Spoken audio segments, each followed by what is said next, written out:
A profecia bíblica. Alexandre Dutra, 1º de junho de 2023. A Bíblia Sagrada é o único livro religioso que fala sobre o futuro. Nenhum outro livro aborda a questão do futuro. O Corão? Não. Os escritos de Buda? Também não. A Bíblia fala do passado.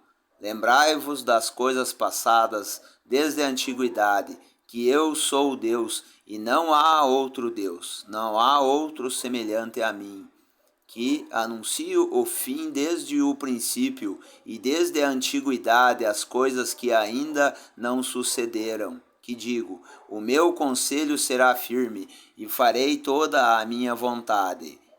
Isaías 46, 9 a 10. Como uma recordação da soberania divina sobre seus feitos. Além do mais, a Bíblia fala do futuro. Assim diz o Senhor, o Santo de Israel, aquele que o formou: perguntai-me as coisas futuras, demandai-me acerca de meus filhos e acerca da obra das minhas mãos. Isaías 45, 11. Como uma provocação aos interessados em saber os desígnios do Senhor. Além disso, há uma bênção para os estudiosos da profecia bíblica. Daniel 9, 23, 10, 11 a 12 e 19, versículo 21. Como disse o anjo Gabriel, e me disse: Daniel, homem muito amado, entende as palavras que vou te dizer, e levanta-te sobre os teus pés, porque a ti sou enviado. E falando ele comigo esta palavra, levantei-me tremendo. Então me disse: não temas, Daniel, porque desde o primeiro dia em que aplicaste o teu coração a compreender e a humilhar-te perante o teu Deus, são ouvidas as tuas palavras, e eu vim por causa das tuas palavras. Daniel 10, 11 ao 12. Quem estuda as profecias será muito amado, como o foi Daniel. Importante destacar que a profecia bíblica está centralizada em um povo, o judeu, e uma cidade, que é Jerusalém.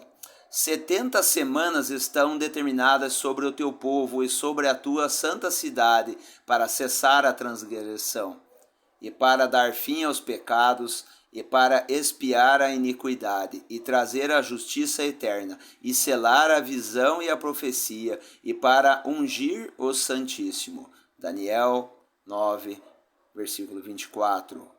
A partir do povo de Israel, por meio de seus profetas, e sua capital eterna, Jerusalém, as profecias são promulgadas. A divisão da raça. Quando Deus olha do céu para a terra, o que ele vê? Como o Senhor divide a raça humana? Biblicamente falando, Deus não faz acepção de pessoas, segundo 1 Pedro, capítulo 1, versículo 17, e sim uma divisão da raça humana. Nós mesmos fazemos uma divisão da humanidade. Por exemplo, nós a dividimos geograficamente, temos os continentes. O europeu, o asiático, o africano, americano, América do Norte, Central e do Sul. E a Oceania. Também temos uma divisão econômica do planeta. Os países de primeiro mundo e os países emergentes, antigamente chamado de terceiro mundo. E também dividimos o mundo politicamente, capitalismo e socialismo. Mas, e Deus? Deus divide a raça humana em 3 grupos, como está escrito em 1 Coríntios, capítulo 10, no versículo 32. Portai-vos de modo que não deis escândalo nem aos judeus, nem aos gregos, que são gentios, nem à igreja de Deus. Os chamados judeus são os descendentes dos patriarcas Abraão, Isaque e Israel. Os gentios, de uma forma mais ampla e, portanto, menos detalhada, são todos aqueles que não são judeus, ou seja, a grande maioria. E a igreja, então, seria a união de judeus e gentios que creem em Jesus como seu Senhor e Salvador. Por fim, quando Deus olha para o mundo que ele criou, para o homem feito à sua imagem e semelhança, ele distinguiu 3 grupos, judeus, gentios e a igreja, e 2 condições espirituais, os que creem nele e os que não creem nele. Quem crê nele não é condenado, mas quem não crê já está condenado, porquanto não crê no nome do unigênito Filho de Deus. Isso está em João, capítulo 3, versículo 18. Que todos nós possamos experimentar o poder de Deus para sermos feitos filhos de Deus, por crermos em Jesus como nosso Salvador e Senhor. João, no capítulo 1, versículo 12. O Messias de Israel, Mateus, no capítulo 2, versículos de 1 a 2. O Juiz das Nações, está em Isaías, capítulo 2, no versículo 4, e o Senhor da Igreja está em Efésios, capítulo 4, no versículo 4 ao 6. O propósito das profecias bíblicas. O propósito das profecias, em primeiro lugar, é revelar os fatos antes que eles aconteçam, como no caso da escravidão dos descendentes de Abraão no Egito. Então disse a Abrão: saibas de certo que peregrina será a tua descendência em terra alheia, e será reduzida à escravidão, e será afligida por 400 anos, conforme Gênesis, no capítulo 15, no versículo 13. Ou no exemplo do sonho de Faraó, com 7 vacas gordas e 7 vacas magras, e 7 espigas cheias e boas e 7 espigas miúdas e queimadas, revelando 7 anos que viriam de grande fartura e 7 anos seguintes de grande fome, que foram interpretados por José, o filho de Jacó, que fora vendido por seus irmãos por inveja dele. Isso está em Gênesis, no capítulo 41, nos versículos de 25 a 37. Este sonho foi revelado a Faraó e desvendado por José para que algo fosse feito a respeito e um grande livramento viesse através do Egito por meio do filho de Jacó em favor das nações que passariam por essa tribulação, em especial a família de Israel, conforme Gênesis, no capítulo 41, versículos de 37 a versículos de 38 a 57 e o versículo 42, ou no caso, capítulo 42. Ainda temos o sonho de Nabucodonosor relatado em Daniel, capítulo 2, sobre grande estátua com cabeça de ouro, peito de prata, quadril de bronze, pernas de ferro e pés de ferro e barro, apontando para a sequência dos impérios mundiais até o Messias. Da maneira que viste que do monte foi cortada uma pedra sem auxílio de mãos, e ela esmiuçou o ferro, o bronze, o barro, a prata e o ouro. O grande Deus fez saber ao rei o que há de ser depois disto. Certo é o sonho e fiel a sua interpretação. Daniel, capítulo 2, no versículo 45. E esse reino do Messias jamais será destruído e existirá para sempre. Daniel, capítulo 2, no versículo 44. Em segundo lugar, revelar aos filhos o que ele vai fazer mais adiante. No ano 1º de Dario, filho de Assuero, da linhagem dos Medos, o qual foi constituído rei sobre o reino dos caldeus. No 1º ano do seu reinado, eu, Daniel, entendi pelos livros que o número dos anos de que falara o Senhor ao profeta Jeremias, em que haviam de cumprir-se as desolações de Jerusalém, era de 70 anos, e eu dirigi o meu rosto ao Santo Senhor Deus, para o buscar com oração e súplicas, com jejum e saco e cinza. Daniel, capítulo 9, versículos 1 ao 3. O Senhor não só revelou a duração do cativeiro de Judá na Babilônia, como também revelou a causa dos 70 anos de cativeiro. A transgressão de Judá concernente ao respeito aos anos sabáticos. 2 Crônicas, capítulo 36, versículo 21. No sentido de que no 7º ano a terra deveria descansar. Levítico, capítulo 25, versículos 1 ao 7. Descanso este que não foi respeitado pelo extenso período de 490 anos, 70 anos sabáticos, desde os dias do sacerdote Eli. 1 Samuel 1 a 4, Levítico, capítulo 26, versículos 27 a 46. Já em terceiro lugar, revelar a soberania e o poder divino. Assim diz o Senhor, o Santo de Israel, aquele que o formou: perguntai-me as coisas futuras, demandai-me acerca de meus filhos e acerca da obra das minhas mãos. Eu fiz a terra e criei nela o homem, eu o fiz, as minhas mãos estenderam os céus, e a todos os seus exércitos dei as minhas ordens. Isaías, capítulo 45, versículos de 11 a 12. Ele é o Criador e o Senhor da história que faz acontecer aquilo que ele diz que vai acontecer. Pelo seu poder soberano, abre demanda aos homens sobre seus filhos, ou seja, o que acontecerá com eles, no caso Israel, lá no futuro. Por outro lado, é um convite aos filhos para confiarem no Santo de Israel. O futuro de qualquer pessoa, povo ou nação é incerto e imprevisível, menos o da nação de Israel e do povo judeu em geral, pelo fato de que o Deus do universo e Senhor da história tem revelado em sua bendita palavra as coisas acerca do futuro desta nação. Por fim, revelar os planos divinos pré-estabelecidos. A revelação de Jesus Cristo, a qual Deus lhe deu para mostrar aos seus servos as coisas que brevemente devem acontecer, e pelo seu anjo as enviou e as notificou a João, seu servo. Isto está em Apocalipse, no capítulo 1, versículo 1, sobre as quais ele estabeleceu as eras e as dispensações.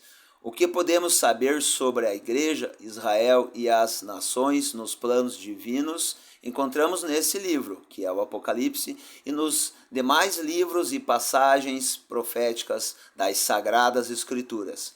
Portanto, por meio das profecias bíblicas, podemos saber o fim desde o começo, o que nos dá a chance de nos prepararmos da melhor forma possível. Definições de termos. No caminhar do estudo da profecia bíblica, precisamos definir alguns termos que nos ajudarão a compreender melhor os seus usos nas Sagradas Escrituras. Vejamos alguns deles. Profecia, estudar as profecias, profeta e profetismo. Profecia é a mensagem revelada por Deus ao profeta, que pode ser uma alusão ao futuro. E tu, Belém, Efrata, posto que pequena entre os milhares de Judá, de ti me sairá o que governará em Israel, e cujas saídas são desde os tempos antigos, desde os dias da eternidade. Miqueias, capítulo 5, versículo 2. Ou uma mensagem dada pelo Senhor com o propósito de edificar, exortar e consolar. Mas o que profetiza fala aos homens para edificação, exortação e consolação. Conforme 1 Coríntios, no capítulo 14, versículo 3. Estudar as profecias é estudar o que Deus revelou acerca de acontecimentos que ainda não haviam sucedido quando ele fez saber aos profetas. Profecia é a história contada antes que ela aconteça. Profeta.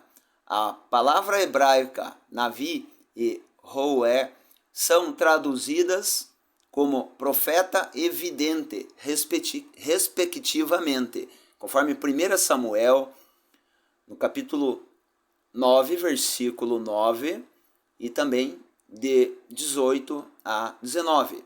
Profeta igual ser a boca do Eterno. Conforme Êxodo, no capítulo 4, versículos 15 a 16, e 7 e 1. Isto é transmitir as palavras de Deus aos homens. Corrigindo aqui, é Êxodo, capítulo 4, versículos 15 ao 16, e deve ser o capítulo 7, no versículo 1. Profetismo é o método como Deus revela a mensagem ao seu profeta. Conforme Hebreus, no capítulo 1, versículo 1. O Espírito Santo entrando no profeta. Ezequiel, capítulo 2, versículos 2 a 3. Êxtase. Em Ezequiel, capítulo 37, versículos de 1 a 28. Estola sacerdotal. Conforme 1 Samuel, no capítulo 30, versículos de 7 a 8. Sonho. Conforme Daniel, no capítulo 2, versículo 19. Visão. Conforme Daniel, no capítulo 8, versículos de 15 a 18. Manifestações, conforme Daniel, no capítulo 5, versículos de 5 a 25. Através de anjos, conforme Daniel, no capítulo 9, versículos de 20 a 22. O campo das profecias. O ministério dos profetas abrange o campo da profecia messiânica, começando por Moisés e por todos os profetas, explicava-lhes o que dele se achava em todas as Escrituras.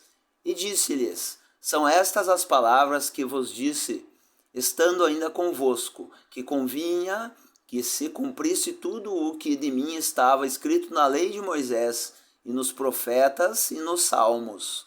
Isso está em Lucas, capítulo 24, versículos 27 a 44.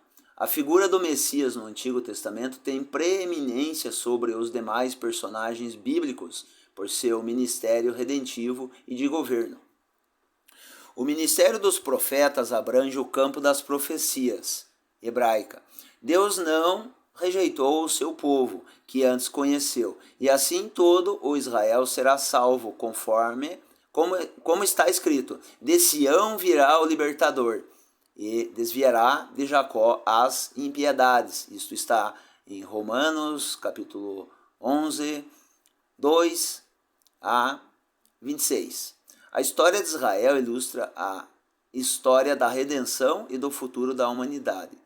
Não há como descartá-la do plano profético de Deus. Entendê-la é uma questão sine qua non para a profecia bíblica.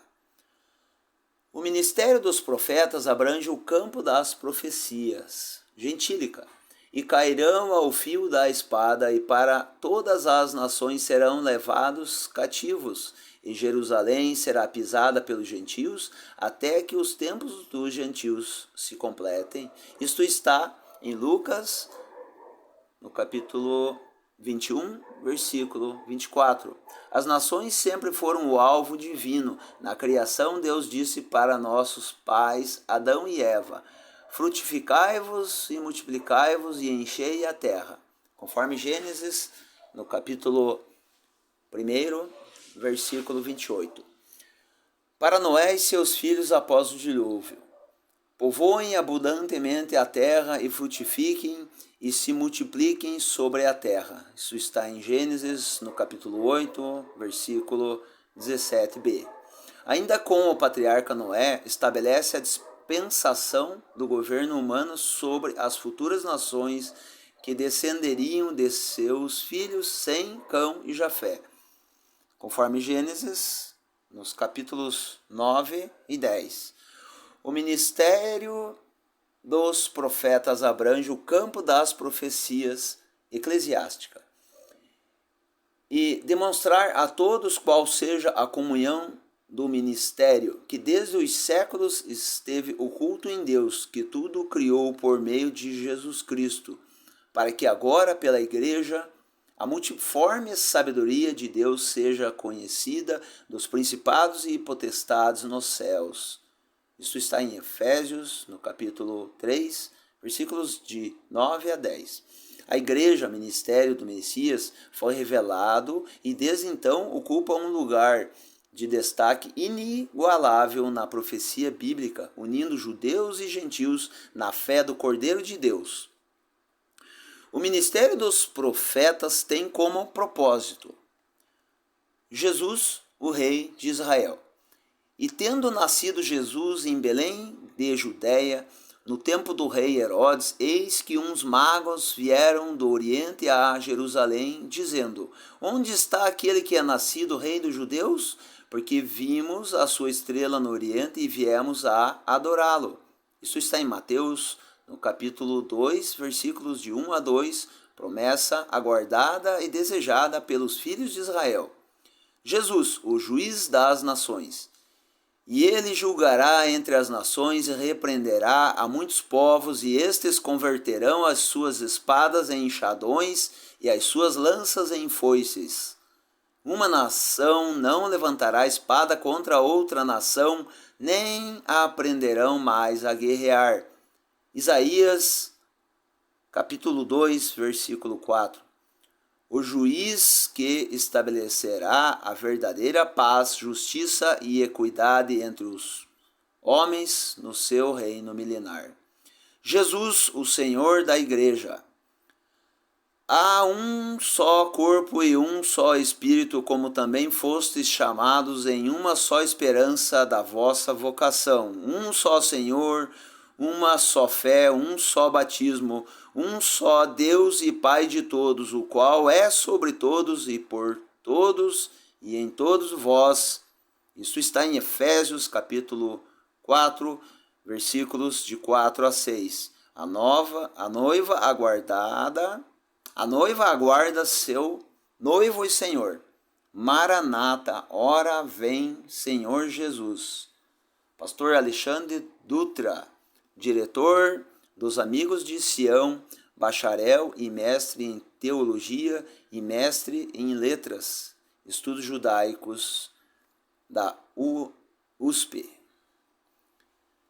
Muito obrigado pela oportunidade de ter lido esse texto, pastor Alexandre Dutra, também pastor Faustino, me perdoem pelos erros, eu li batendo o olho de maneira corrida, e peço que Deus abençoe o pastor Alexandre Dutra e também o pastor Faustino, toda aí a comunidade da Igreja Batista do Boa Vista.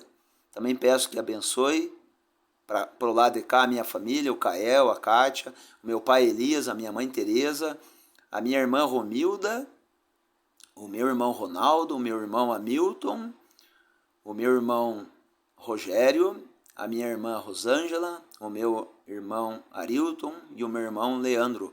Também peço que abençoe todas as pessoas que estão em roda da nossa família, da minha família, e também de toda a nossa família, a família que segue o Senhor Jesus e os seus ensinamentos e o tem como Senhor e Salvador.